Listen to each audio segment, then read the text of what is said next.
Et bonsoir à toutes et à tous les amis, j'espère que vous allez bien. On se retrouve avec Philippe ce soir. Comment ça va Philippe? Hello, très bien, bonjour à tous, parfaitement bien. Eh bien voilà, première rencontre du coup avec Philippe que vous allez découvrir ce soir. Alors ça va pas être la dernière fois que vous allez le voir, en tout cas j'espère. Le but ce soir c'est qu'il se présente un petit peu, que vous lui posiez des questions. On fera aussi en dernière partie un petit retour, un petit point sur le FOMC d'hier. Donc vous allez pouvoir découvrir la profession de Philippe, qui est dans un domaine évidemment qui va nous intéresser. Je pense qu'il va y avoir plein de questions super intéressantes qui vont se dégager de tout ça. Donc Philippe, je te laisse te présenter rapidement en quelques phrases et puis après je vais pouvoir rebondir sur tout ça. Qui es-tu? Pourquoi es-tu là? Ça marche? Ça marche. Bonjour à tous, écoutez, moi je m'appelle Philippe, j'ai 50 ans, hein, donc voilà, donc j'ai 25 ans d'études et puis à peu près, enfin voilà, jusqu'à 25 ans, puis 25 ans d'expérience dans le secteur bancaire. J'ai deux enfants et donc notamment dans le secteur bancaire, je travaille depuis ces 10 dernières années, plus spécifiquement dans une salle des marchés au sein d'une grande banque française. D'accord. Euh, voilà. Ok. Donc t'as quand même pas mal d'années d'expérience. Du coup, forcément, grâce à ça, tu vas pouvoir nous dire un petit peu tout ce que tu as pu voir durant ces différentes années. Qu'est-ce que ça t'a apporté en termes de lecture sur les marchés, en termes de fonctionnement de l'économie. Toi, donc aujourd'hui, comment t'en es un petit peu arrivé là, à travailler dans ce milieu-là, dans ce secteur-là? Est-ce que c'était un choix déjà de début de carrière ou est-ce que t'es arrivé là un petit peu par les faits de la vie? Finalement, en l'occurrence, je me prédestinais pas à ce type de métier. En fait, j'ai fait plutôt moi des études dans le droit. D'accord. Et même plutôt dans le droit public au départ. Je voulais plutôt travailler dans l'administration, des gros postes dans l'administration. Et puis, à la faveur de ce que j'ai appris, je me suis orienté progressivement sur du droit plus privé. Et donc, moi, j'ai fait un master en fait en finance, en droit bancaire et finance d'entreprise. D'accord. Mais au départ, c'était plutôt un cursus de type juridique. D'accord. Et en fait, c'est en regardant un ami, notamment un de mes meilleurs amis, commencer en fait finalement dans le secteur bancaire. Voilà, on partageait un peu nos expériences et j'ai trouvé ça super intéressant. Et finalement, voilà, c'est ça qui m'a donné un petit peu envie de bosser dans la banque. Donc Ok. j'ai commencé clairement plus dans la banque au début. Ouais. Et après, effectivement, plus dans la finance, plus voilà, dans un environnement de salle des marchés, parce que en fait, ça m'attirait. Ouais. Les années passaient et plus j'étais attiré par ça. Ok. Donc on est en quelle année à peu près pour situer lorsque tu commences ton aventure dans le domaine bancaire? Alors, ma foi, on est il y a à peu près 25 ans de Ok. ça, hein, ça ne rajeunit pas, donc j'ai eu 50 ans cette année.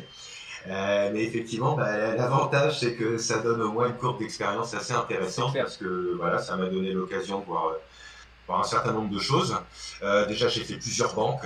En fait, j'ai commencé dans une grosse banque, mais qui était filialisée, donc plutôt un petit établissement rattaché à une grosse banque. D'accord. Et puis après, voilà, à la faveur des opportunités. Et puis j'ai voulu changer aussi. J'ai fait en fait en réalité quatre banques. Voilà, c'est mon quatrième établissement financier. Et Ok. là, j'y suis quand même depuis un certain nombre d'années. Ok. Voilà, je vais pas donner effectivement, je vais essayer de rester relativement confidentiel Bien sûr. sur avec qui je travaille, etc. Bien sûr, ouais, pour ceux qui sont sur le live, évidemment, on ne pourra pas donner de nom, de structure, d'entreprise pour lesquelles travaille Philippe. Forcément, ça reste du secret, entre guillemets, professionnel. Et par des soucis de confidentialité, on ne peut pas, évidemment, communiquer ces informations-là. Ok. Absolument, c'est important. Ok, donc en fait, voilà, t'étais pas forcément prédestiné à te retrouver en fait dans ce secteur-là. Au final, t'es, Non, j'allais dire, est-ce que t'es content de ce choix aujourd'hui? alors écoute, plutôt, bon, si j'avais formulé une réponse complète, je pense que ça pourrait durer des heures. Mais voilà, globalement, effectivement, je suis quand même plutôt satisfait. Ouais, Alors, je pense aussi que le monde a un petit peu changé, bien c'est-à-dire sûr. qu'à mon époque, on avait encore la possibilité de pouvoir, avec un diplôme qui était correct, hein, mais qui restait quand même relativement modeste, en tout cas Ouais, pas pas les diplômes malheureusement qu'on impose aujourd'hui, Ouais, hein, qui vont être des diplômes de hautes études commerciales ou des écoles de maths sup, maths p, des choses comme ça. Voilà, on recrute aujourd'hui effectivement des CV qui sont sans doute beaucoup plus puissants que ouais, les miens. ok, Voilà, hein. Ce qui m'a, je pense, aidé dans ce métier, c'est que j'avais quand même la fibre commerciale, ça que j'ai toujours eu. ouais, Et donc, effectivement, voilà, ce qui m'intéressait, c'est que je savais que j'avais le sens commercial, mais ça m'intéressait pas nécessairement d'aller vendre des casseroles, ouais, du vin, des poêles à frire, peu importe. Je voulais, voilà, des solutions qui sont un peu complexes, on pouvait pas vendre à n'importe qui. Et ok. du coup, c'est en ce sens que ça m'a intéressé voilà, d'essayer de vendre des solutions un peu complexes. Ok. Alors, on va revenir à cette question justement un petit peu plus tard dans le live, justement pour savoir comment aujourd'hui on peut arriver à ces niveaux-là. Là, on va rentrer dans un petit peu plus de technique. Concrètement, quel est ton poste, quel est ton rôle, à quoi tu sers, à quoi sert ton métier en fait concrètement, et qu'est-ce que tu fais? Ok. Alors effectivement, c'est un rectificatif important, hein. Donc moi, je ne suis pas trader institutionnel, hein, au sens au stricto sensu. J'en suis d'ailleurs assez loin. Il y a beaucoup de métiers dans la banque, bien sûr, et même au sein même d'une salle des marchés, il en existe beaucoup, hein. Et en réalité, la fonction de trader, je vais te dire, je crois que je parle à peu près au nom des banques françaises, mais je connais pas toutes leurs organisations, mais il y en a extrêmement peu, Ouais, voire aucun, hein, en tout cas aucun en France. Et ils vont être une poignée à Londres. On peut peut-être potentiellement en avoir en France, mais voilà, en réalité, ils sont relativement peu nombreux. En revanche, nous, effectivement, ils vont nous servir parce qu'on va leur demander d'exécuter un ok, certain nombre de missions. ok, Voilà, pour ma part, moi plus précisément, je suis vendeur et structureur sur le marché des placements. Donc ça veut dire très concrètement, hein, si on veut simplifier les choses, que je vends des placements à des entreprises. Alors c'est essentiellement donc des corporates qui sont plutôt d'une relativement grosse taille. Ça commence de la grosse PME ouais, et je m'arrête, admettons, au mid-cap. Je vais m'arrêter au CAC 40. Voilà, d'accord. j'y reviendrai un peu. Ce qui est déjà pas mal. Ce qui est déjà, voilà, on a déjà des grosses tailles, on a déjà des belles choses. Et puis, ça peut nous arriver aussi de parler à certains acteurs du CAC sur certains sujets. J'y reviendrai peut-être tout à l'heure. D'accord. Voilà, donc on est quand même effectivement sur une clientèle assez de corpo assez importante. Et puis, je travaille également avec des institutionnels qui peuvent être des petits institutionnels comme des très gros aussi. Et donc, des institutionnels, ça peut être des assos, Ouais, mais ça peut être aussi des banques, hein. ouais, Donc tu vois un peu limite entre la sauce de quartier, mais presque, ouais, et des banques. Donc évidemment, les réflexions sont tout à fait différentes. d'accord. Ok, Voilà. Et donc voilà, mon objectif, moi, c'est de répondre à ces clients, donc qui sont le fonds de commerce de notre banque. On va peut-être rentrer dans le détail de comment on fait. Mais en gros, c'est ça l'idée. On a des clients et bah, l'idée, c'est sur mon item, d'essayer de développer mon item et de faire en sorte que bah, nos clients puissent être des placeurs chez BNP, chez BNP, chez SG, chez Crédit Agricole ou ouais. peu importe, voilà, dans la banque qui les intéresse. D'accord. Ouais, de toute façon, pour rebondir à ce que tu disais tout à l'heure, c'est vrai que de toute façon, c'est là où les rectifications pardon, étaient importantes. Aujourd'hui, des traders, au sens proprement parlé, il n'en existe quasiment plus. On sait aujourd'hui que majoritairement, c'est des algorithmes en fait, qui prennent les positions sur les marchés. Donc, en fait, il va y avoir il reste encore des humains derrière ces machines comme toi qui vont demander aux machines de faire certaines actions, mais concrètement, c'est plus l'humain qui appuie sur le bouton d'acheter, de vendre tout au long de la journée. Exactement, exactement. Il y en a de moins en moins. Alors souvent, il y a ce qu'on appelle en fait souvent des traders pour compte propre, Ouais, c'est-à-dire effectivement, et là ceux-là sont extrêmement peu nombreux, c'est-à-dire ils jouent le cash de la banque. Voilà, ils essayent voilà, de gagner dans le marché, et ils font des plus-values directement pour la banque. Et puis les autres qui sont plus nombreux et qui travaillent, j'allais dire, sur instruction, eh ben, par nature, ils travaillent pour compte d'autrui ou pour compte de tiers. C'est-à-dire qu'ils travaillent pour les clients de la banque. ouais, Et moi-même, justement, ça va être d'essayer d'alimenter en fait mon trading pour leur faire exécuter un maximum de trades pour le compte de mes clients. Ouais, ouais, donc voilà, il n'y a pas une personne, par exemple, je vais citer une banque au hasard, mais au Crédit Agricole, par exemple, dans les bureaux du Crédit Agricole, je sais pas, à Paris, qui est en train de prendre des positions pour, entre guillemets, le compte du Crédit Agricole, même. Enfin, il Il y en peut. a extrêmement peu. Après, Ouais, voilà, je ne connais pas l'organisation de chacune des banques, hein, et même la mienne, voilà, c'est quand même, on est quand même dans des, voilà, sur des secteurs très confidentiels, donc qui travaillent en réseau même très fermé au sein même d'une banque. Mais effectivement, ils sont extrêmement peu nombreux. En réalité, effectivement, on trouve plutôt, d'ailleurs, du reste, des gens comme moi, qui sont relativement nombreux, donc qui sont majoritairement des sales, en fait, voilà, qui vont ouais, chercher le business pour venir alimenter, effectivement, les traders pour compte de tiers. ok.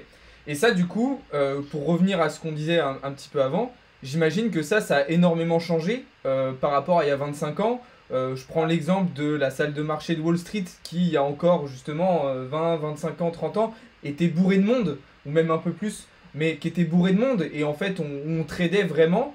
Et aujourd'hui, on voit des salles de marché qui sont quasiment vides, où il reste quelques personnes déambulantes et c'est tout. Alors oui, oui, oui, tout à fait. On est très loin en fait de l'image d'Épinal qu'on a pu avoir de Wall Street ou du Palais Brongniart, où effectivement ça gueulait dans tous les sens. Ouais, Les traders s'exprimaient à travers un certain nombre, un langage gestuel, notamment pour acheter des futurs, etc.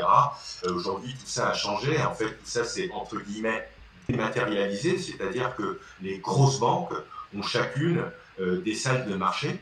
ouais, D'ailleurs, certaines très grosses banques peuvent avoir plusieurs salles de marché, des salles de marché régionales, une salle de marché nationale. Voilà, chacun a un petit peu des organisations différentes. Enfin, globalement, je pense que on retrouve dans la plupart des banques des organisations qui peuvent être un petit peu relativement similaires. ouais, Mais voilà, donc effectivement, alors ça reste relativement impressionnant, toute chose bien égale par sûr. ailleurs, hein, pour le commun des mortels, la personne lambda qui va là-dedans, puisque c'est souvent des gros open space, qui a énormément d'écrans, qui a voilà, il y a des télés, Ouais, des horloges un petit peu partout, voilà. Mais en effet, c'est aujourd'hui beaucoup plus feutré en règle générale. On parle assez peu. D'ailleurs, on est toujours sous le sceau la plupart du temps de la confidentialité. Donc, en réalité, voilà, il faut quand même parler là, plutôt doucement. ouais, Voilà. Et puis, enfin voilà, de surcroît, il faut que aujourd'hui respecter beaucoup. Enfin, voilà, les règles aussi ont beaucoup changé, de conduite ont beaucoup changé. Moi-même, en 10-15 ans d'expérience de marché, j'ai vu que l'environnement quand même devient beaucoup plus, je veux dire, calme et ouais, devient un petit peu, sans doute un peu de plus en plus similaire à ce qu'on voit un petit peu partout. ouais. Avant, peut-être il pouvait y avoir quelques excentricités, peut-être qu'on retrouve de moins en moins. Ouais, Mais voilà, ça reste quand même quelque chose, un environnement un peu oui, spécifique, mais sans doute qui est très loin de ce qu'on a pu voir par le passé. ouais. Alors, je prendrai les questions du chat tout à l'heure, hein, mais c'est vrai que du coup, il y en a une qui est ressortie là et qui m'a fait tilter par rapport à ce qu'on disait. Il y a une personne qui demande, du coup, est-ce que justement, ce changement de fonctionnement dans les salles de marché, est-ce que du coup, ça fait que l'activité au quotidien est moins stressante? Parce que c'est vrai que j'imagine que tous les jours, est dans une salle de marché avec, je sais pas, un millier de personnes qui crient dans tous les sens pour acheter, vendre, etc. Et comparé à aujourd'hui où on est dans un environnement beaucoup plus feutré, comme tu disais, est-ce que du coup sur la manière de travailler, ça permet pas aussi d'être un petit peu plus lucide sur ses prises de décision, sur ses prises de position? Est-ce que tu as observé ce Alors, changement-là, toi, personnellement? tout à fait, tout à fait. Tout à fait, je l'ai même vu probablement à un bon niveau. Là, je ne peux pas rentrer dans le détail, mais effectivement, il fallait sans doute être encore plus solide par le passé pour intégrer une salle des marchés qu'il faut l'être aujourd'hui. Parce que en effet, énormément une pression considérable, beaucoup de bruit, etc., qui est exténuante. Mais du reste, de toute façon, on a rarement vu des traders à 60 ans. Et souvent, ils sont très jeunes. Il faut qu'ils soient dotés Ouais, de capacités hors normes. Hein, il faut bien le dire. Alors après, il ne faut pas non plus mésestimer effectivement les qualités que requiert en fait un métier comme celui que je fais aujourd'hui, hein, sans vouloir me donner des fleurs. Mais voilà, ça impose quand même effectivement deux qualités, je dirais principalement. C'est quand même une forte résistance à la pression. Parce qu'on a des interlocuteurs qui sont quand même souvent des personnes de haut niveau, des DAF, des présidents, des directeurs financiers, hein, de grosses boutiques, hein, à qui on leur fait plus, qui sont rompus aux négociations. Donc voilà, il faut savoir être toujours extrêmement calme, posé, voilà, et même d'ailleurs quand il se passe un drame, voilà, c'est quand il se passe un drame live, j'ai envie de te dire, personne des voisins ne doit pas comprendre qu'il se passe un drame, hein, presque. Donc il faut rester posé. Alors moi-même, je suis quelqu'un d'assez quand même excentrique. Oui, quelque part, en tout cas expansif, pas excentrique, mais expansif. Bon voilà, il faut aussi apprendre à se poser dans des situations compliquées. Et puis, je crois que la deuxième chose, c'est qu'il faut quand même apprendre à mener souvent plusieurs missions de fond. Alors, des fois, c'est vrai, on nous apprend souvent à dire qu'il ne faut pas faire deux trucs à la fois, mais la réalité dans notre métier, c'est qu'on doit être souvent au four et au moulin. Alors, c'est ce que je trouve passionnant dans mon métier. C'est vrai que des fois, on aspirait à ce que ce soit moins speed. Mais voilà, on a un peu les deux. Quand c'est moins speed, finalement, je m'ennuierais presque. Puis quand c'est trop speed, on aspire un peu de tranquillité. Je crois qu'on est, voilà, on est là pour ça, et je pense qu'on est aussi recruté sur des profils qui sont effectivement quand même des profils assez dynamiques, de gens qui ont quand même plutôt du caractère. Qui sont souvent qui ont de l'expérience. Hein. On ne met pas comme ça un peu dans un premier poste. Enfin, après, encore une fois, je ne connais pas la politique des banques, mais voilà, évidemment, avant, il y a un peu de test. Hein. D'ailleurs, du reste, moi-même, pour intégrer la salle des marchés, donc ce sont des processus internes, mais même les processus internes peuvent parfois peut-être ressembler à des processus externes, parce qu'il faut tout refaire, parce que faut prouver qu'on est là au bon endroit. Et notamment parce qu'il y a aussi toutes effectivement, ces problèmes bien légitimes de conformité, du fait qu'il faut qu'on soit irréprochable à tout point de vue. Ok, c'est intéressant. C'est très intéressant, et du coup ça me permet de refaire un lien avec ce qu'on avait commencé à évoquer tout à l'heure.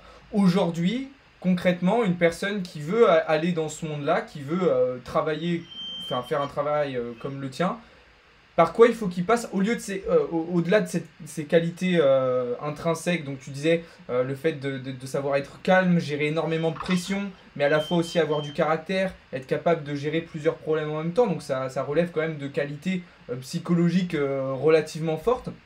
Quel parcours du coup scolaire, si on peut dire ça comme ça, il faut prendre pour arriver à ces niveaux-là? Alors, c'est vrai que pour notre part, encore une fois, tout dépend évidemment de l'action que font les banques sur ce sujet. Soit ils recrutent en externe, soit en interne.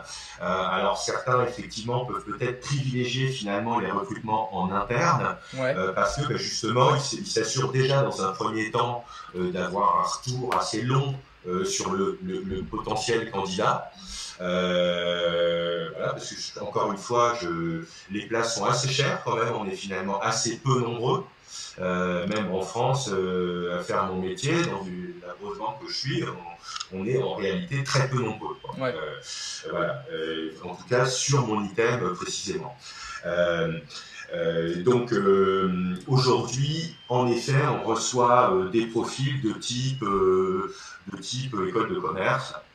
Et alors malheureusement, à tort ou à raison, mais souvent les meilleurs, en tout cas celles qui sont considérées comme les meilleures, HEC, ESSEC, EDEC, je ne sais pour personne. Les plus prestigieuses, celles à laquelle on pense en premier, quoi, on va dire. Tout à fait, parce qu'effectivement, moi-même je ne les ai pas fait, mais visiblement, effectivement, ça permet ces gens-là, ils développent un certain nombre quand même, au-delà du bagage culturel qu'ils ont, voilà, une certaine forme de résistance, peut-être de capacité de travail, Ouais. qui peut être forte. Hein. Quand on est en début de carrière, c'est clair que bon, il faut sans doute s'investir assez, et donc pas trop compter ses heures, Ouais. etc. Donc voilà. Après, je pense que, enfin, j'espère en tout cas que les banques peuvent se montrer relativement ouvertes, telles qu'elles l'ont fait pour moi, parce que moi je les en remercie.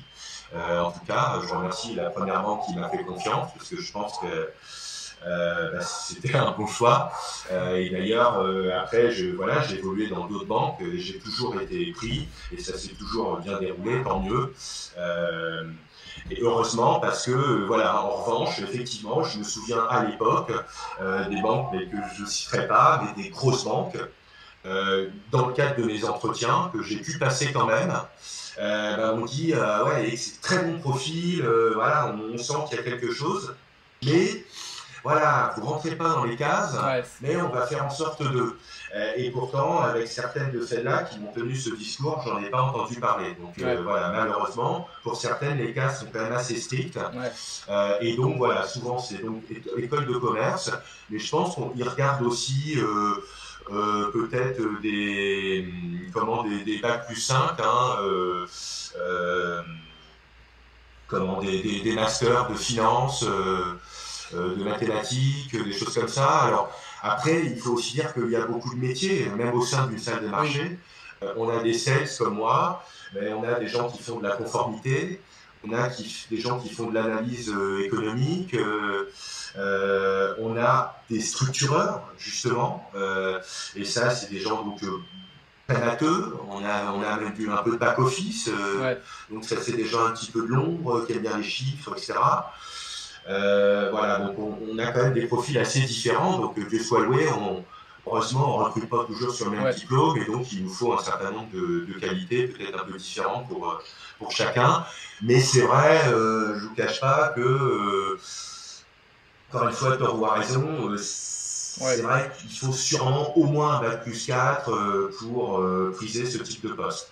Alors après, si on ne l'a pas, je crois qu'il ne faut pas désespérer, et qu'on peut aussi rentrer dans la banque par une plus petite porte, et ensuite aspirer et démontrer qu'on a les capacités pour intégrer une salle des marchés. Ouais. Et il y en a de plus en plus qui font ça. Moi, j'ai des gens, j'ai des collègues, effectivement, qui ont commencé assez bas et qui, grâce à leurs capacités, qui sont pu démontrer.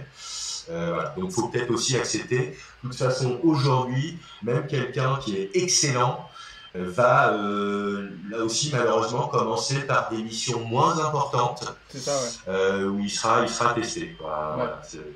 Voilà, Après, ça n'a pas été mon cas. J'ai eu de la chance, moi aussi. J'ai commencé en tant que ce qu'on appelle un chargé d'affaires entreprise. Ouais. Donc, en fait, on dispose d'un portefeuille de clients, donc des entreprises, et on doit développer donc, le business et le side business avec eux. Aujourd'hui, rentrer directement même sur un poste comme ça, non, c'est compliqué. Souvent, on est analyste au départ, on vous demande de faire d'autres missions avant de faire venir là-dessus. Ouais. Ok, ouais, c'est intéressant. Après, c'est vrai que ça ressemble un petit peu à ce qu'on dit en général dans différents secteurs. C'est vrai qu'il y a un premier gros entonnoir, un premier gros filtre en fait qui se fait par certaines cases, comme tu disais, voilà, quelles écoles ont été faites, etc. Et puis bah, après, il existe toujours des chemins un petit peu plus atypiques si on a une certaine détermination pour gravir les échelons. Ok, c'est... Exact. Et franchement, ça, on a pu le ressentir. Nous, on recrute régulièrement. Hein, donc, nous, on a aussi des feedbacks à préciser sur ce qu'on ressent des candidats. Ouais. Et effectivement, donc certains peuvent être très diplômés, mais on les sent pas trop. Ou en tout cas, effectivement, dans leur expérience, on va pas les garder. Et puis d'autres sont peut-être des profils un peu plus atypiques, mais ils ont démontré plus. Donc, ok. voilà, donc heureusement, on trouve de tout. Ok, ça marche. Bon, peut-être qu'il y aura d'autres questions par rapport à ça dans le chat tout à l'heure, on verra. Moi, j'avais une question à te poser, un petit peu plus technique du coup. Concrètement, donc, tu le disais tout à l'heure, tu proposes des placements. Quels sont ces types de placements? Est-ce que tu peux nous dire un petit peu en quoi ça consiste? Qu'est-ce que tu vas proposer justement? par exemple, pour avoir en fonction de la demande du client, du coup, en termes de rendement, qu'est-ce que toi, tu as comme produit justement à proposer? Ok. Euh, alors, bon, globalement, et encore une fois, tout dépend des organisations respectives de chacune des banques, hein, de leur salle de marché, mais globalement, on retrouve souvent 3 ou 4 desks. Donc, un desk de placement, hein, auquel j'appartiens.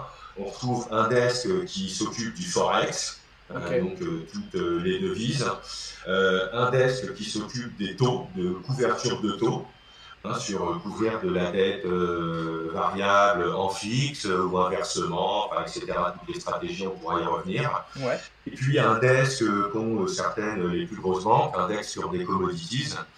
Donc là où on va regarder les couvertures des matières premières, Ouais. du pétrole à l'orge, en passant par l'or, etc. Ok.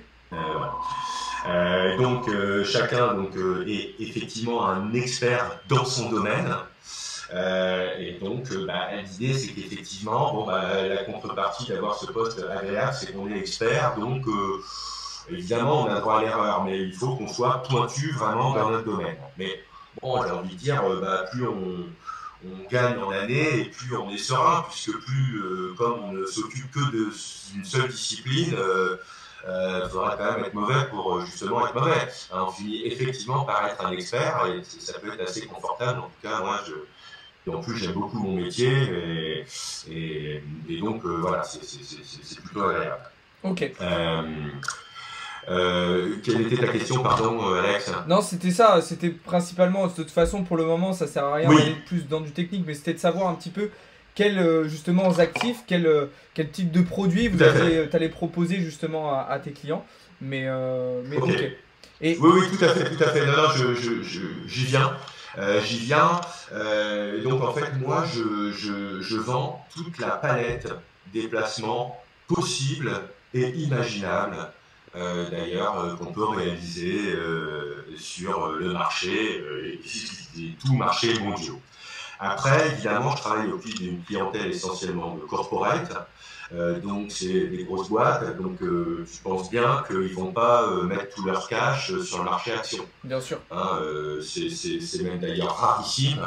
Certains peuvent prendre des positions plus ou moins risquées pour la position, j'allais dire, même congrue de leur trésorerie. Mais effectivement, on va être quand même sur des allocations d'actifs qui sont quand même relativement père de famille. Alors après, on trouve de tout, on a du tissu associatif aussi, on peut traiter avec des holdings d'entreprises qui là sont plus, j'allais dire, le patrimoine du dirigeant et donc sur lequel on a des gestions beaucoup plus dynamiques.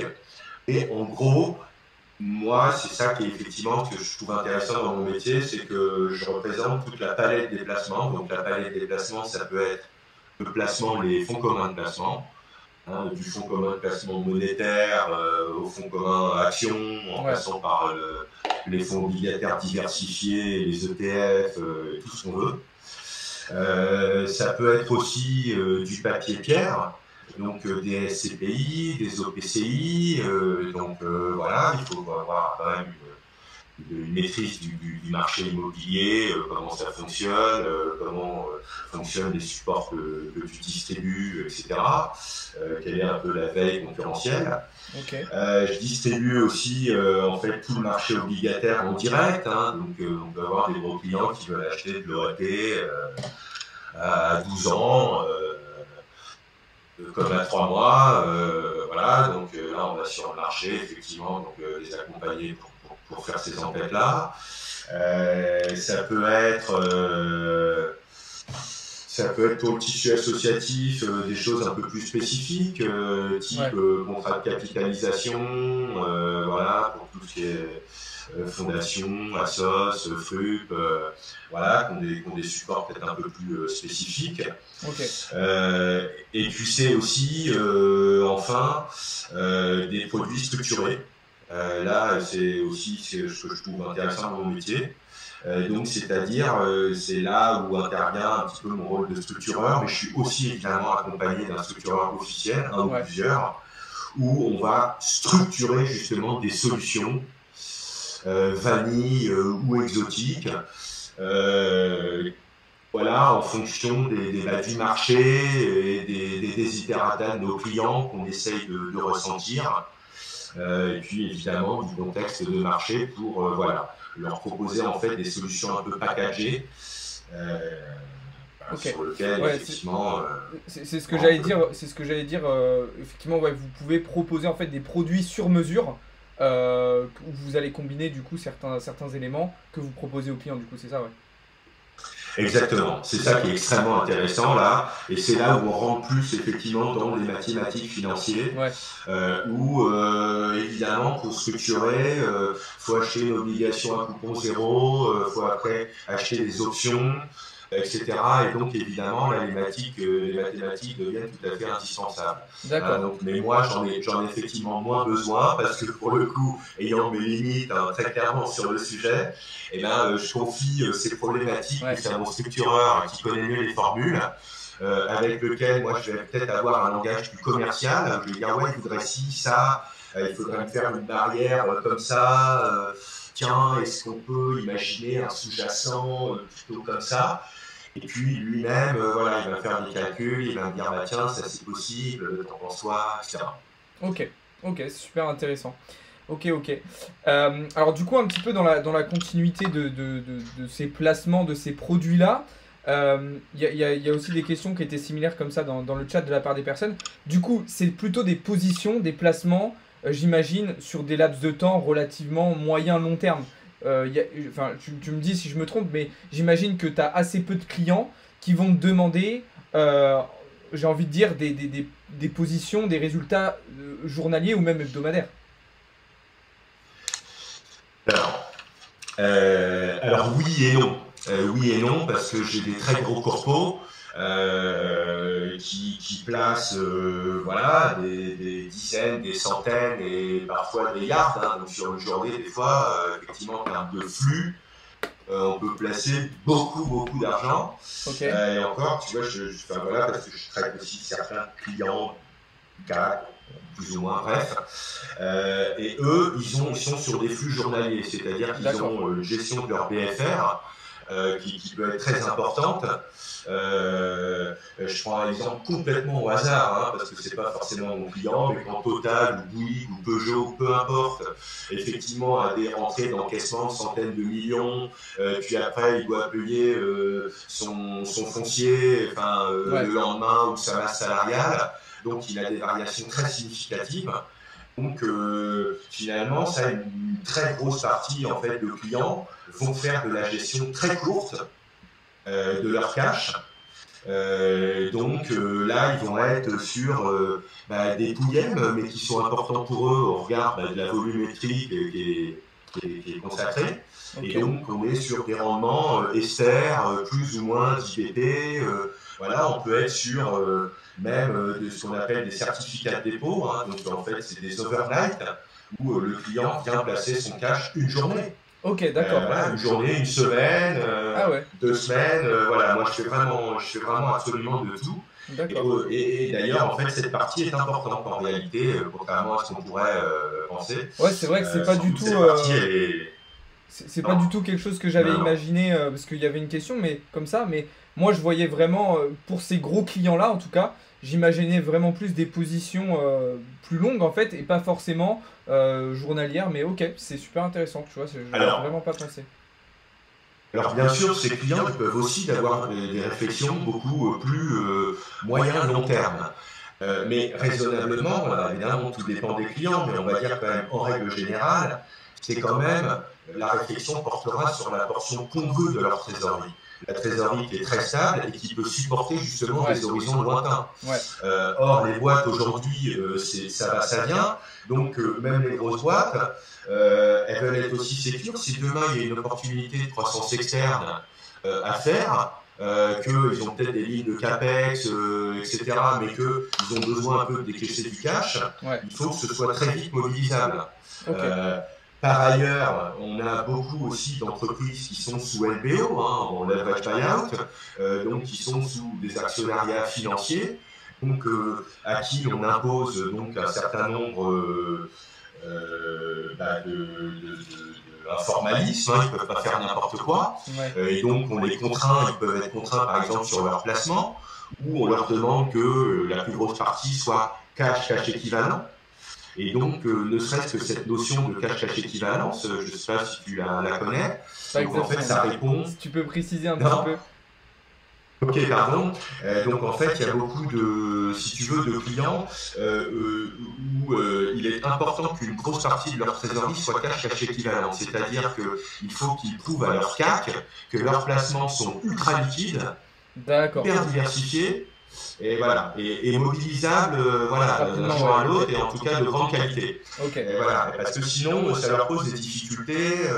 On va voilà, ça va les enlever sur leur ratio, ça va dégrader les ratios, mais qui vont leur imposer de faire des waivers, ce qu'on appelle des waivers. Donc en fait, quand il y a un bit ratio, c'est-à-dire, voilà, bref, c'est un peu l'enfer. Donc des fois, certains voudraient faire mieux, mais ils sont assez contraints par effectivement leur propre actionnariat. Voilà.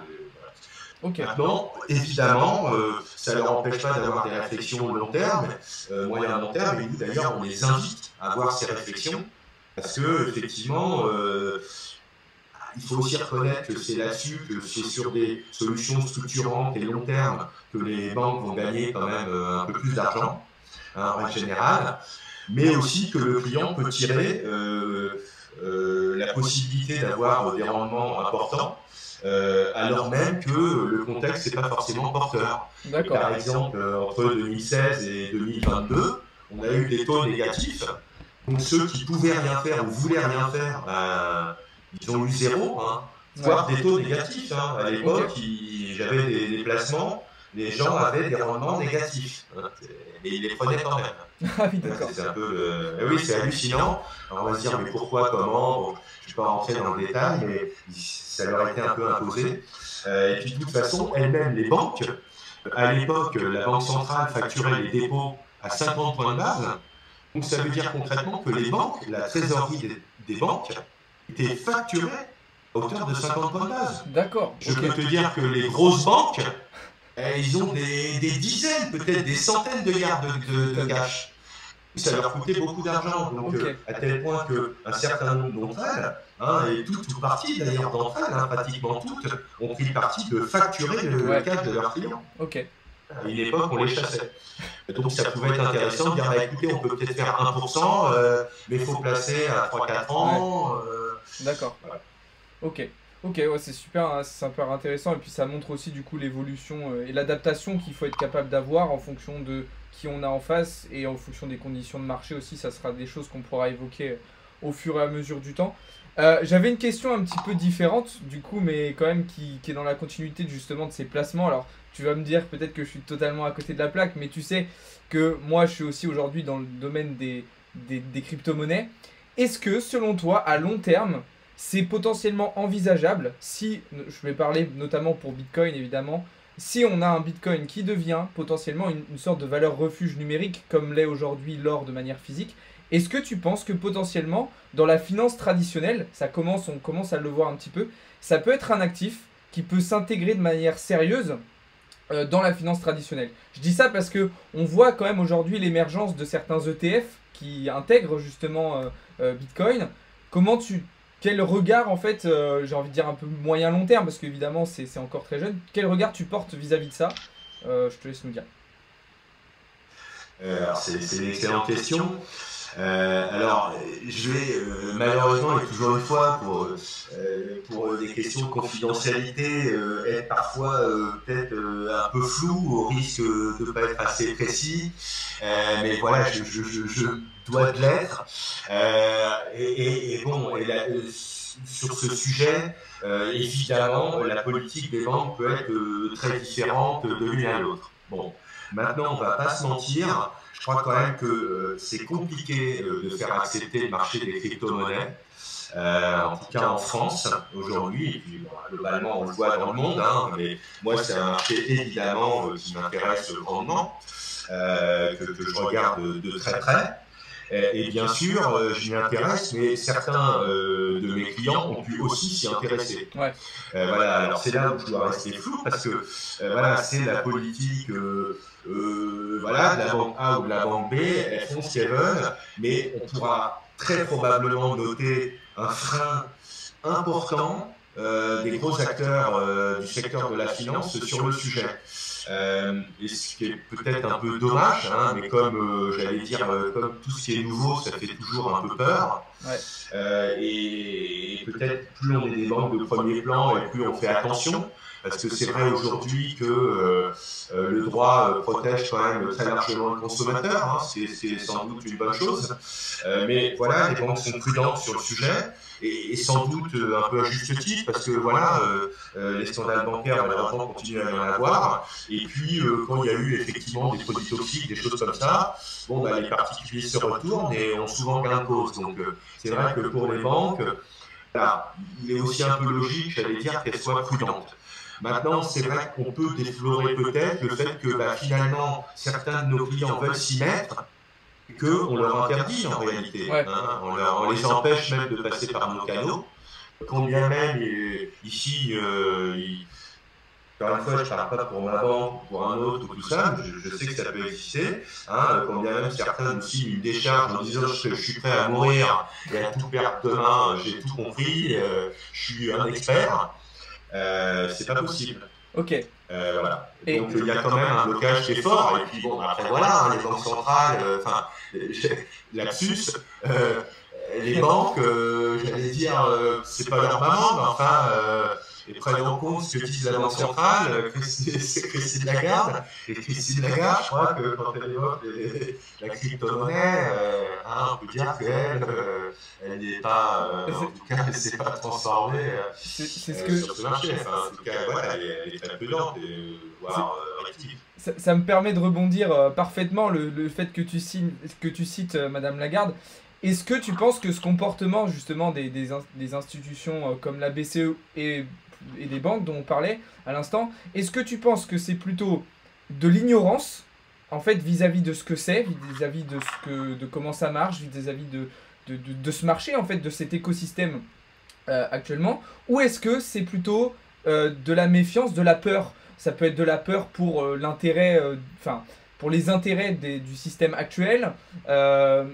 Parce que, tu vois, pour rebondir à ce que tu disais avant, le fait qu'un client aujourd'hui qui veut investir dans ces actifs-là, mais qui a en face de lui une banque qui lui dit non, ça peut être aussi un risque pour la banque parce que du coup, le client va du coup passer par autre part. Donc, comment tu vois le Bien entendu. Bien entendu. Et c'est tout à fait, c'est une excellente question. Alors, il se trouve, et là, encore une fois, voilà, je voulais être un petit peu flou, mais effectivement, on peut avoir des banques qui finalement finissent par avancer, entre guillemets, contre les forcés en disant, parce que ça peut être aussi des clients importants qui font ces sollicitations. Et bon, si c'est pour un millième de leur trésorerie, effectivement, ils peuvent se fâcher, et on peut perdre tout ce qu'on a, tout le reste est sécure, pourtant, etc. Donc, en effet, évidemment que toutes les banques y réfléchissent, que certaines ouvrent et que c'est quand même entre guillemets le jour et la nuit sans doute entre aujourd'hui et il y a même 3 ou 4 ans. Ouais. Donc je crois qu'il y a de nombreuses banques qui ont ouvert, qui ont des réflexions sur le sujet, voilà, aujourd'hui il y a des grandes banques qui ont quand même des licornes qui accompagnent en tout cas certains de ces acteurs qui sont aussi des acteurs qui développent eux-mêmes de la crypto-monnaie, etc. Donc ils ne peuvent pas non plus voilà, c'est parfois c'est un peu compliqué, donc c'est sûr qu'ils sont un peu réticents, mais en effet, je pense que ce qui amènera, ce qui forcera les portes, c'est finalement une demande clientèle croissante. Ouais, donc, c'est le marché. J'allais dire, c'est exactement. Non, j'allais dire, c'est exactement. Je viens de voir une remarque dans le chat de quelqu'un qui dit c'est donc en fait aux clients et notamment aux gros clients d'imposer en fait aux institutionnels, aux banques. Cela en fait ça va passer par le peuple, ça va passer par la masse en fait. Bien sûr, tout à fait. Alors j'avais un discours intéressant avec un ami, c'est pareil, qui a fait l'œuf, la poule, c'est comme la consommation finalement. bon, on mange n'importe quoi, mais est-ce que c'est pas finalement l'industriel qui répond au consommateur ou est-ce que c'est le consommateur qui dit à l'industriel, tiens, fais-moi ça. Ouais. Tout ça n'est pas évident. Donc il faut un peu des deux. Hein, il faut de la réflexion des deux, mais en effet, de toute façon, le moteur, hein, c'est le business. Donc, si demain, effectivement, les clients se multiplient, très clairement, la banque elle devra accélérer sa réflexion sur le sujet. Ce que je voulais dire, c'est que, pas de chance, quelque part, le marché s'est retourné au moment où, justement, il y avait de plus en plus, peut-être, de gens, on voyait que ça commençait à percer et que, là, voilà, certainement commençait à ouvrir des portes. Malheureusement, du coup, il y a eu des déconvenus, donc il y a eu certainement, voilà, ces gens qui étaient un peu attirés sont repris deux fois, on réfléchit un peu plus, et donc du coup, il y a moins de demandes, et donc du coup, sans doute que le marché se referme aussi un peu de lui-même. Maintenant, évidemment, mais ça, c'est un avis extrêmement personnel, je pense que la crypto-monnaie et les protocoles de blockchain sont la révolution de demain. En tout cas, l'une des révolutions de demain. Et je pense qu'effectivement, ça s'imposera dans le paysage notamment financier. Bon, t'as répondu à une question que je comptais te poser plus tard, mais du coup, c'est intéressant de voir, d'avoir l'avis de quelqu'un qui est, j'ai envie de dire, dans le système actuel tel qu'il est, et qui quand même a conscience en fait de ce que c'est, de ce que ça représente et des évolutions que ça va créer. Parce que c'est vrai que aujourd'hui, quand on regarde de l'extérieur le système actuel tel qu'il est, on parlait de Christine Lagarde et des banques en général, on a l'impression que y a une méconnaissance totale de ce que c'est, ou alors une peur énorme de ce que c'est, et que du coup on veut se fermer un maximum à tout ça.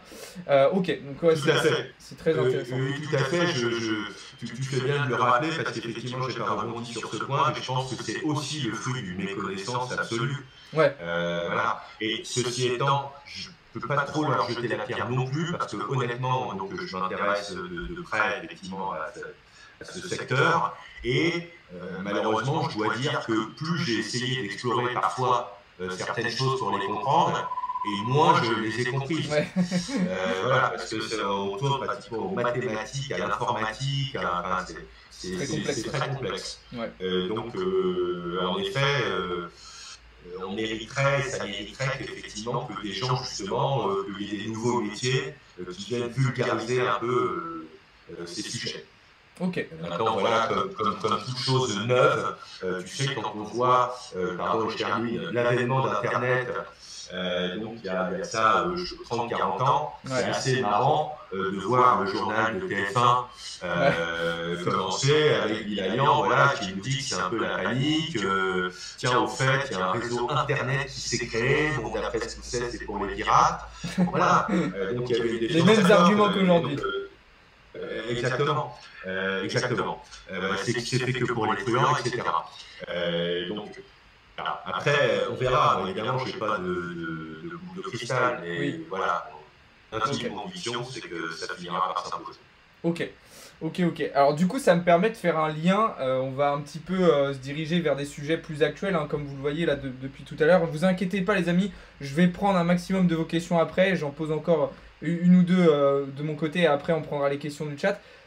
Justement, cette confrontation en fait, parce qu'aujourd'hui, on peut mettre pour moi aujourd'hui en confrontation le système bancaire actuel, le système monétaire actuel avec le système des crypto-monnaies, avec Bitcoin. Pourquoi je dis ça? Parce qu'on en a l'exemple de manière criant aujourd'hui. On a des banques qui chutent, notamment aux États-Unis, les unes après les autres, et on a Bitcoin en face qui montre une certaine forme de résilience vis-à-vis de tout ça, et qui montre, ok, le système il s'écroule, mais moi je suis là, moi je fonctionne, et moi je suis une solution. Ma question. Tout à fait. Et ouais, t'es d'accord avec moi sur cette partie-là? Oui, tout à fait. Alors, voilà, le problème, c'est que il y a toujours une certaine forme d'inconnu, voire de fantasme sur cet item. Pourquoi? Parce qu'effectivement, qui a créé le Bitcoin? Tu vois, enfin voilà, on a un peu des questions un peu existentielles, on n'a pas de chiffres, tu comprends? Ouais. Un trader, enfin quelqu'un qui travaille sur le marché, lui, il a besoin d'un bilan, tu comprends? Bien sûr. Il peut faire de l'analyse graphique, mais il a besoin aussi de fondamentaux. Et là, c'est compliqué d'aller chercher tout ça. Donc, Ah, donc voilà, c'est assez peu évident, mais évidemment, évidemment, je pense que c'est un système qui peut avoir tout son sens. Et je crois que ce qui va faire aussi gagner euh, la confiance du marché des crypto-monnaies, hein, outre les demandes des clients et l'avancement de la réflexion de la banque, j'allais dire, c'est la baisse de la volatilité de ce marché. Ouais. Et voilà. Voilà, en substance, il y a peut-être un an et demi de ça, un an de ça, le marché, je crois que c'était 5 000 milliards. Le marché des crypto-monnaies. Hein, je crois, de capitalisation, ouais, c'était quelque chose comme ça. Ouais, en capi. Voilà, aujourd'hui, je crois qu'on doit être à 1500 milliards. Allô, il y a 3500 milliards qui sont évaporés. C'est du sérieux. Donc, effectivement, on a quand même besoin d'un système financier qui soit stable. Même, on a même vu des stablecoins qui ont décroché. Ouais. Alors tu maîtrises plus le sujet, mais là, non, pas bon, quoi. Ouais. Bah, c'est ça, c'est que. Donc, non, vas-y, je te laisse finir. Non, donc évidemment, on a besoin sans doute d'une volatilité qui est moindre. Alors, pas de chance, effectivement, on a un retour de flamme. Mais moi, je relève quand même que sur le Bitcoin, finalement, on commence de plus en plus à évoluer dans des couloirs. Voilà, avec là, ça reste quand même difficile. Parfois, il y a une forte hausse, une forte baisse. On a du mal à les trouver la news, hein, c'est toujours extrêmement frustrant. En plus, la toile, il y a de la bonne news, mais il y a que du fake aussi dans tous les sens. Hein, des gens qui veulent auto-réaliser des produits FIP, puis donc du coup qui disent n'importe quoi. Donc c'est compliqué. Okay. Voilà. Donc c'est ça, je crois, un meilleur niveau de fiabilité d'information, un vol. Et je pense que ça concourra aussi effectivement à l'adoption de ces crypto-monnaies. Mais je crois que des pays, peut-être même, auraient plus intérêt, mais encore une fois, c'est mon avis, mais je pense à des continents comme l'Afrique, etc., auraient peut-être parfois plus intérêt à adopter de la crypto-monnaie que leur monnaie locale, voilà, qui dévisse de 800% en 3 semaines. Enfin, voilà. Ça commence à se... J'allais dire, ce phénomène dont tu parlais par rapport à l'Afrique, il commence quand même un petit peu à s'observer dans l'hémisphère sud en tout cas, et un petit peu le bloc de l'Est, on le voit par exemple avec le conflit actuel et la Russie. On voit quand même cette volonté, on le voit aussi avec les BRICS hein, notamment qui commencent à s'ouvrir, cette volonté de sortir de l'hégémonie mondiale du dollar, de sortir de ce système actuel et de retrouver son indépendance financière. C'est ce qu'ils ont fait au Salvador, en Amérique du Sud. C'est vraiment en train de bouillonner et c'est vraiment en train de se mettre en place. Effectivement, de ce point de vue-là, ça apporte plein de solutions. Complètement. Alors voilà, bon, le souci entre guillemets, c'est que tu évoques le Salvador, donc en effet on a eu le Salvador. Mais voilà, le Salvador, c'est pas les États-Unis. Et puis c'est pas les States. Et puis deux, pour l'instant, ça pique. Parce que je crois que, voilà, depuis qu'ils l'ont adopté, ils l'ont adopté au moment où ça tombait pas mal. Donc évidemment, pour eux, c'est pas, en tout cas, c'est pas nécessairement un succès à ce jour. Après, évidemment, je pense que tout ça va encore une fois, se démocratiser. Mais moi-même, en effet, je réalisais un petit billet très modestement de crypto-monnaie. Donc, ça fait quelques années que je m'y intéresse. Et donc, l'idée, c'était justement d'aller regarder sur la toile ce qui se passait, etc. Et j'ai vu quand même que, on va dire, depuis 5 ans, il s'est quand même passé énormément de choses. Voilà, on a même au sein des banques centrales, même au sein de la Fed, on a eu quand même, voilà, on a des gens qui sont aujourd'hui, d'ailleurs, qui pourraient même y être favorables. Voilà, pour un temps en tout cas qui est formellement interdit, puis après qu'on dit non, mais bon, et puis bon, oui, mais il faut voir, oui, mais à telle condition, voilà, donc on progresse. Et tout ça prendra un peu de temps, je crois encore qu'on n'est pas complètement mieux. Ok. Alors, je vais te poser une dernière question et après on va vraiment lire les questions du chat. Donc d'ailleurs, continuez à poser vos questions dans le chat parce que là après je vais lire vos questions. Je vois qu'il y en a qui défilent, etc. Ne vous inquiétez pas, je vais les lire. La dernière question, c'est justement sur ces banques aujourd'hui, la situation des banques qu'on voit aujourd'hui. quel regard tu portes là-dessus? Est-ce que, bon, moi j'ai mon avis personnel, mais est-ce que toi qui est dedans, comment tu le vois? On en a parlé un petit peu en off, mais qu'est-ce que tu penses des chutes de banques aux États-Unis qu'on voit qui s'accélèrent? On a l'impression qu'il y a un effet domino en fait qui s'est lancé. Est-ce que cet effet domino va traverser l'Atlantique? Bon, la réponse est un peu évidente, mais dis-nous un petit peu ce que tu en penses là-dessus. Évidente, pas évidente. Non, pas tant que ça. C'est évidemment une très bonne question. Alors, on a un tout début de réponse lorsque ça a commencé à arriver. Donc, toutes les banques centrales, tous les politiques, un peu le monde de la finance, évidemment, nous a dit que tout allait bien. Mais on a vu les marchés européens qui ont très largement suivi les indices atlantiques. Et on a quand même dévissé très sérieusement.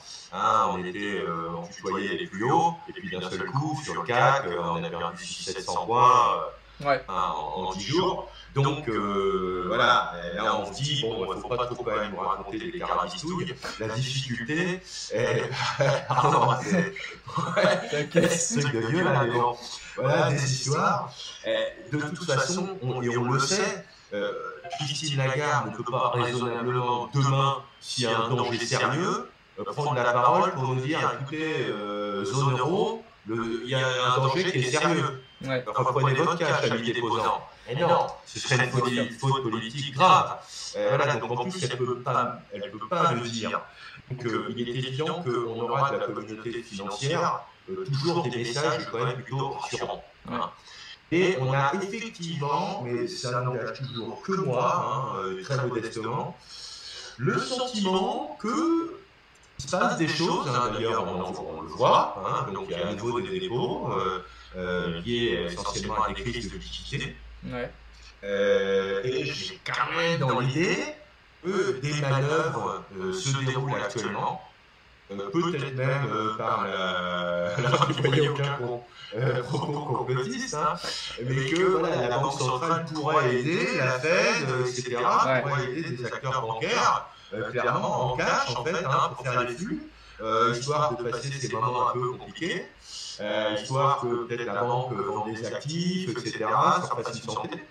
Mais effectivement, on voit quand même qu'il y a un soutien qui est en fait un peu essentiel, soit des États, soit des banques centrales, en fait, soit d'autres banques qu'on invite plus ou moins gentiment à arracher son pote parce que ça va mal. Ouais. Voilà. Donc, on a eu un bout de la réponse, puisqu'on a vu effectivement des banques américaines. Au début, ils sont un peu. Ils suivent les nouvelles techno. C'est une petite banque, entre guillemets. Parce que là, on apprend à cette occasion. Honnêtement, je ne la connaissais pas. C'est la 20e banque des States. Et bon, ça fait quand même. Ça pèse quand même un peu. Là, ça pèse, et puis après First Republic, et puis etc. Et puis après, bon, Crédit Suisse, c'est quand même là, c'est pas la même chose. D'ailleurs, tout de suite, bon, évidemment, l'État helvétique avec la cour au chevet. Et puis après, Deutsche Bank, qui en fait, Deutsche Bank, ça fait quand même des années que c'est moyen, qu'est-ce qui se passe, parce que vous allez toujours bien, etc. Bon. Alors, voilà, donc effectivement, il faut être prudent, et j'essaie de répondre, mais c'est... Ouais, non, je suis pas très synthétique comme mec. Non, c'était très clair, non, c'est très... C'était très le marché, quand même, c'est intéressant quand même de voir ce que fait le marché sur la courbe des taux, parce qu'en fait, dans une salle des marchés, on parle toujours de la courbe des taux. Ouais. Sur tous nos marchés, on est la courbe. Ouais, la courbe, elle fait quoi la courbe? Lui qui arrive, il sait de quoi il parle de la courbe tout le temps. En plus, c'est la courbe longue ou haute. Effectivement, on regarde toujours ce qui se passe. Voilà. Et donc, on a évidemment cette politique de la Banque centrale, mais après, qu'en font les marchés? Donc, évidemment, globalement, ils la suivent, mais pas toujours. Et qu'est-ce qui s'est passé depuis, effectivement, cette crise de liquidité qui est apparue? Certains acteurs, c'est que, et c'est apparu d'ailleurs au moment où la Banque centrale hikait ses taux, et qu'est-ce qu'on voit? La courbe, elle chute en fait. Ouais. C'est-à-dire sur le court, évidemment, ça chute pas trop, mais sur le moyen long, tac. Vraiment, on a perdu 40, 50 bips, 80 bips sur le plus long. Ouais. Donc là, évidemment, c'est que les marchés, eux, ils voient autre chose. Ils disent, OK, on hike, mais on va descendre vite fait, en fait, dans un horizon peut-être 6-9 mois, finalement pas si lointain. Et les choses pourraient se compliquer. Puis attention à ce phénomène de liquidité. Ouais. Parce que, évidemment, la hausse des taux, c'est ça aussi qui peut provoquer, effectivement, qui fait mal aux banques. Ouais. L'une des activités des banques, en quelques secondes, c'est effectivement, elle achète des actifs, et notamment, elle achète du compartiment obligataire, assez sécure en général. Bon, très bien. Et pour être sécure, même sur des signatures sécures, faut aller au portage, c'est-à-dire à la maturité de l'action quand on l'achète. Et eux, ils achètent du papier long, souvent ils achètent de tout, mais du long, ils achètent du long. Donc quand les taux montent, le marché obligataire chute.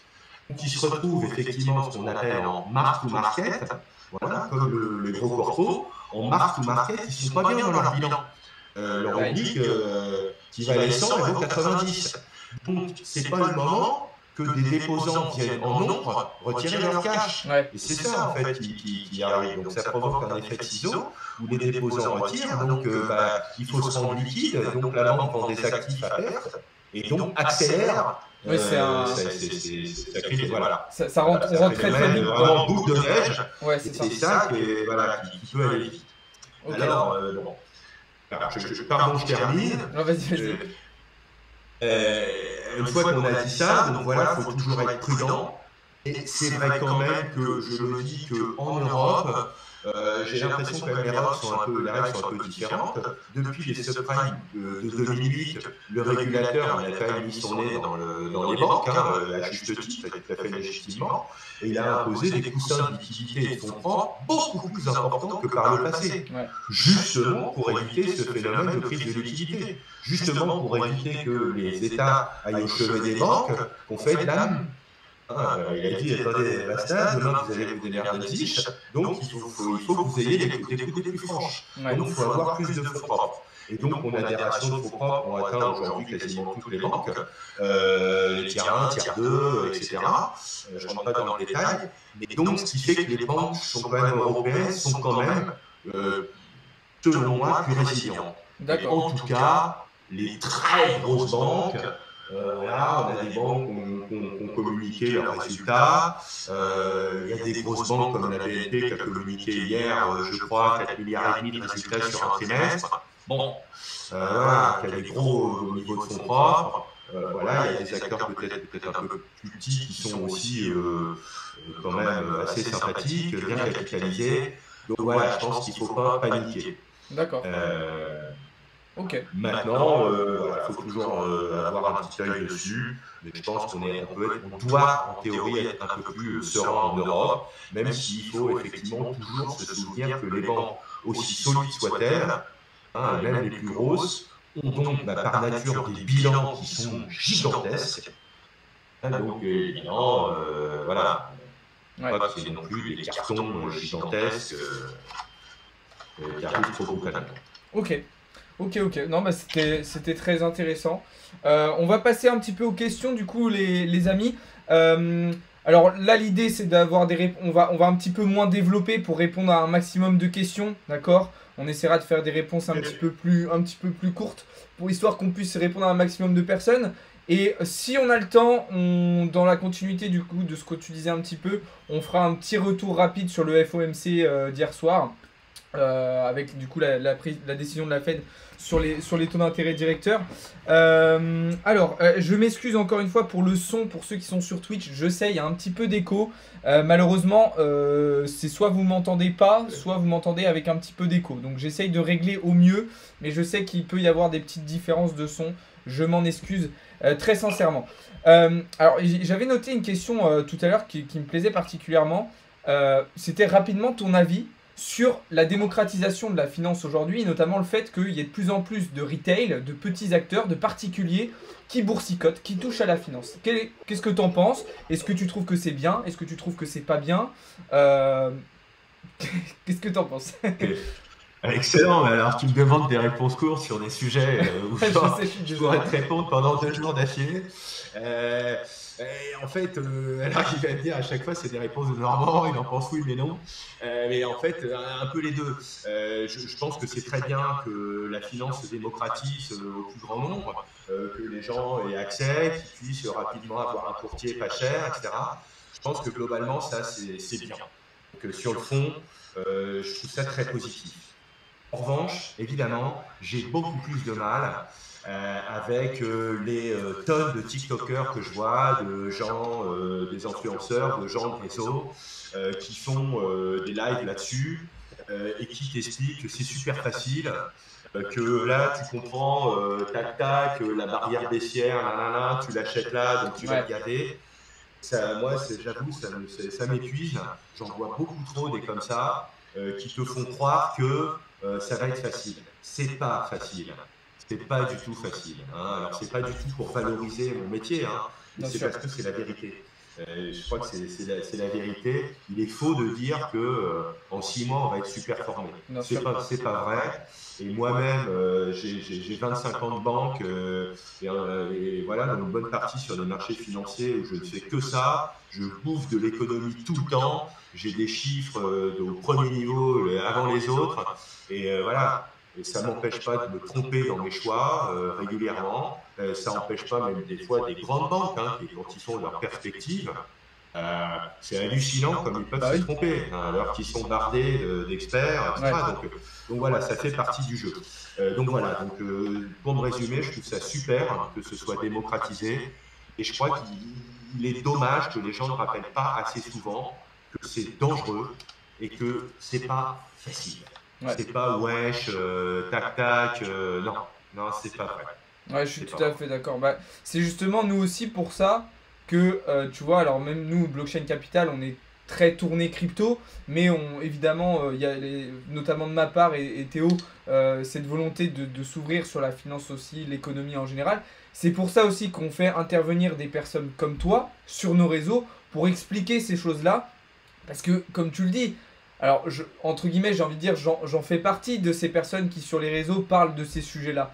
Mais il y a tellement de personnes qui en parlent mal, qui vendent ça comme un sujet simple, en fait, comme un sujet qui peut convenir à tout le monde, alors que c'est pas du tout le cas. Donc, ça fait du bien aussi d'entendre des personnes comme toi qui rappellent la complexité de ce milieu-là. Et voilà, c'est ce qu'il y en a qui disent dans le chat, on s'en rend compte grâce à Blockchain Capital, merci beaucoup les gars. Mais effectivement, Complètement. c'est un point important à rappeler, ouais. C'est important, et d'ailleurs le fait qu'on se parle et que je sois dans ce pôle, hein, c'est pas un hasard, hein, puisque j'en ai vu des tonnes de mecs passer. Et puis voilà, après l'avenir nous dira quelle est la longévité de notre expérience commune. Mais en effet, tu m'as un peu plus inspiré parce que j'ai trouvé que tu renouvelais souvent voilà, tes précautions de prudence, le fait que tu n'étais pas en conseil, etc. Parce que voilà, au-delà du fait qu'on soit en risque, c'est un métier, c'est réglementé.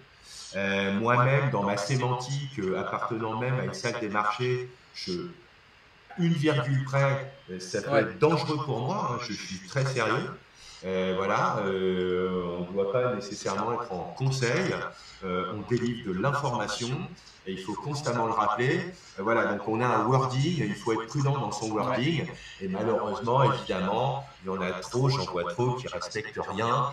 Et évidemment, en même temps, ça me fait marrer parce que, alors encore une fois, tu vois, tu en fais partie puisque tu es assez jeune, mais quand même un peu moins jeune que la moyenne que je vois. Mais quand je vois un jeune qui a 18 ans et qui, voilà, et qui est déjà plein de conseils et plein de certitudes, évidemment, ça me fait marrer parce que je le dis, il doit convaincre d'autres jeunes, mais attention, parce que quand on est jeune, tout à hein, c'est fait. pas qu'on est incompétent, mais par nature, on n'a pas cette courbe d'expérience et on ne peut pas dire j'ai tout vu. Non, c'est C'est pas ça, possible.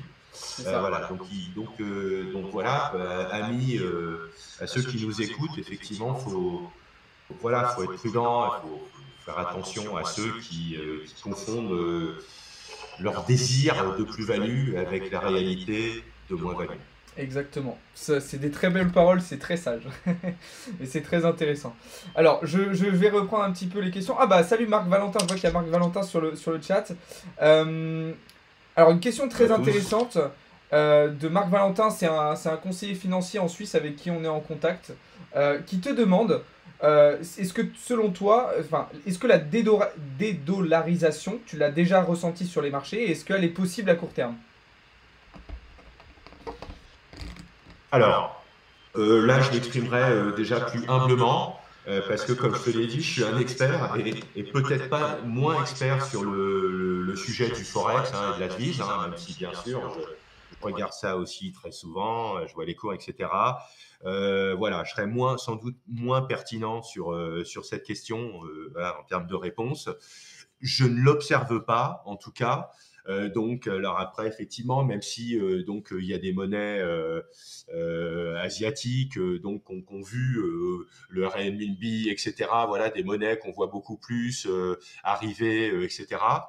Euh, je on peut pas vraiment dire que je constate cette dédollarisation. Non, ce serait même faux de le dire. Enfin, aujourd'hui, sur le Forex, on a encore 9 transactions sur 10 qui vont être faites encore en eurodoll. Voilà quoi. On va avoir tout de suite les autres monnaies, c'est à la marge. Même le GBP, le yen, le CAD. Voilà, après on va avoir ces trois autres monnaies, grosso modo, mais ça va représenter 15% des deals, quoi, et je suis gentil.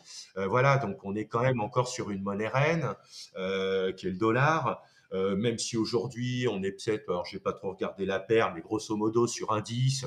Bon, voilà. Moi, j'ai entendu beaucoup, au contraire, de discours qui me disaient l'euro va s'effondrer, etc. Bon, voilà. En fait, d'ailleurs, on entend un peu les deux. D'ailleurs, j'ai même vu un commentaire qui disait ah bah l'euro va s'effondrer, ah bah du coup le dollar aussi. Ah oui, mais bon, là, faut savoir parce que si on est sur la paire, ce sera l'un ou l'autre. Il faut choisir son camp. Hein. Voilà. Donc, on dit un peu tout aussi et n'importe quoi là-dessus. Mais quand même, en effet, mais je crois que c'est une mécanique qui va prendre des années. Et possiblement, quand même, le dollar a du souci à se faire. Il est sans doute peut-être un peu moins roi qu'il ne l'a été ces dernières décennies. Donc, possible qu'il se fasse attaquer de plus en plus. Maintenant, voilà, je ne le vois pas, encore une fois humblement, et je donne aucun conseil à personne, je ne vois pas s'effondrer demain. Hein. Trop de transactions encore, trop leader. Trop leader. Ok, ouais, c'est intéressant. Je rappelle qu'il y a quelques années, il y a des banques qui se sont fait condamner à des milliards du seul fait en réalité que la transaction s'exprimait en dollars. Hein, et ils ont préféré s'acquitter de cette amende faramineuse pour continuer à faire du dollar. Hein, parce que si aujourd'hui la banque, on lui retire l'agrément du doll, ferme. Ou alors elle est vraiment elle est locale. Ok, merci beaucoup pour la réponse. Alors, je regarde un petit peu les autres questions. Que se passe-t-il dans un monde où les taux restent hauts? Quel impact dans l'économie et dans la vie d'un point de vue marché aussi? Donc, qu'est-ce qui se passerait si on avait des taux en fait qui resteraient très élevés pendant une durée relativement importante?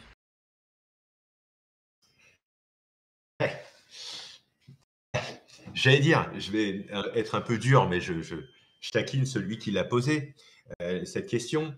En fait, elle doit s'accompagner d'un autre indice. Quid de la croissance? Parce qu'effectivement, dans un monde d'inflation qui reste comme ça sans croissance, on est mal. On va pas être bien. Hein, parce que de l'inflation sans croissance, ça tuerait rapidement l'économie. Enfin, ça paraît de toute façon improbable, puisqu'au bout d'un moment, l'inflation s'atténuerait d'elle-même, parce que si on a vraiment plus d'argent, ce serait compliqué. Voilà, donc bon. Mais donc voilà, c'est pour ça qu'en fait, elle est forcément sous-jacent. Mais qu'est-ce qui se passe en fait par ailleurs? Bon, mais admettons effectivement un monde où il y a trop peu de croissance, et c'est possiblement un des scénarios possibles. Euh, ben, ça va être compliqué. Ça va être compliqué parce que en cas de forte inflation, donc il faudrait donc à nouveau que finalement la Banque centrale fasse attention ces taux alors même que c'est pour ça qu'effectivement on est à la croisée des chemins en ce moment. On est sur des banques centrales, d'ailleurs qui ont été créées pour ça, je le rappelle, hein, maîtriser l'inflation. À l'époque, elles ont été créées pour ça. Elles n'avaient que pour seul et unique rôle la maîtrise de l'inflation et de la faire tendre vers 2%. Voilà, donc elles se sont arrogées depuis d'autres rôles, puisque à un moment donné, même elles luttaient pour qu'il y en ait de l'inflation, à tout le moins de la croissance. Euh, euh, ce serait extrêmement difficile. Et franchement, il y aurait du bruit. C'est-à-dire que je ne veux pas parler de révolution ni quoi que ce soit, mais il y aurait des conflits sociaux peut-être très graves, effectivement, dans les années à venir, si on avait un scénario qui devenait pérenne comme ça. Ce serait très compliqué. Alors prenons le scénario qu'on a plutôt connu dans les années 60, 70, 80, avec une inflation qui est forte, mais une croissance qui l'est aussi. Bon, bah, en fait, on a bien vécu finalement. Voilà. Et d'ailleurs, bon, ben voilà, mais c'était des glorieuses aussi. C'était aussi une période d'après-guerre. Enfin, voilà, il faut, voilà, il faut plein de facteurs, hein. C'est terrible d'ailleurs, mais alors c'est un très mauvais adage, hein, et surtout, voilà, mais Mussolini disait, pour qu'un pays soit sain, il doit faire la guerre tous les 25 ans. Hein, évidemment, Mussolini était un pur belliciste, évidemment, je m'inscris en rien, hein, dans ses propos, mais je ne fais que le citer. Mais effectivement, les guerres, c'est terrible à dire, mais ça génère aussi des périodes de croissance. Bon, Dieu soit loué, on a quand même un monde qui est plus en paix, hein, toutes choses égales par ailleurs. Et donc, bah, il faut quand même faire avec finalement cette nouvelle donne et qui est moins, entre guillemets, porteur de croissance, mais enfin, d'un point de vue un peu strictement financier, un peu gore, hein, j'allais dire. Voilà. Donc voilà, s'il y a de la croissance, ce ne serait pas un drame. Et puis, bon, il faut voir quand même que cette inflation, elle a chuté déjà, hein, et elle va continuer à chuter. En tout cas, dans les forecasts, on est quand même assez serein pour dire qu'elle va continuer à chuter, même si évidemment les denrées alimentaires, pour plein d'effets, effets retard, et plein de raisons, effectivement, elle est plus forte et elle va durer un peu plus. Mais voilà, en tout cas, l'inflation, les matières premières, on a quand même connu une décrue assez significative. Ok, ok. Bah, ça me permet de faire un lien avec une autre question qui a été posée à l'instant dans le chat. Sur ton avis rapidement. Bon, c'est assez compliqué de donner un avis sur le FOMC d'hier soir, parce que bon, on a eu des chiffres qui étaient prévus et pricés par les marchés. Mais rapidement, qu'est-ce que tu penses justement de la politique actuelle de la Fed? Est-ce que, et si je devais compléter un petit peu la question qui a été posée dans le chat, qui est intéressante, quand est-ce que tu penses, à peu près, parce que c'est très compliqué de répondre à cette question, quand est-ce que tu penses que la Fed va pivoter?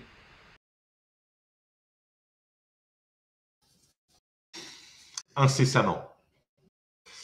Je pense que incessamment, en dépit de sa politique actuelle, de toute façon, on le voit, hein, dans les forecasts, on voit des T-bills et enfin voilà, des taux US qui sont aujourd'hui, je crois, à 5,25, 5,25. On les voit redescendre à 3 à horizon 18 mois. Et je pense qu'on se trompe pas. Je pense que le marché a plutôt raison que pour cette raison que des taux élevés, ça impacte quand même la croissance qui est déjà hyper molle, et que en plus, ça peut provoquer des risques de crise de liquidité. Les banques centrales doivent être hyper prudentes. Et même si elles disent que, enfin voilà, le vocabulaire de surface, c'est de dire on lutte contre l'inflation et on est là.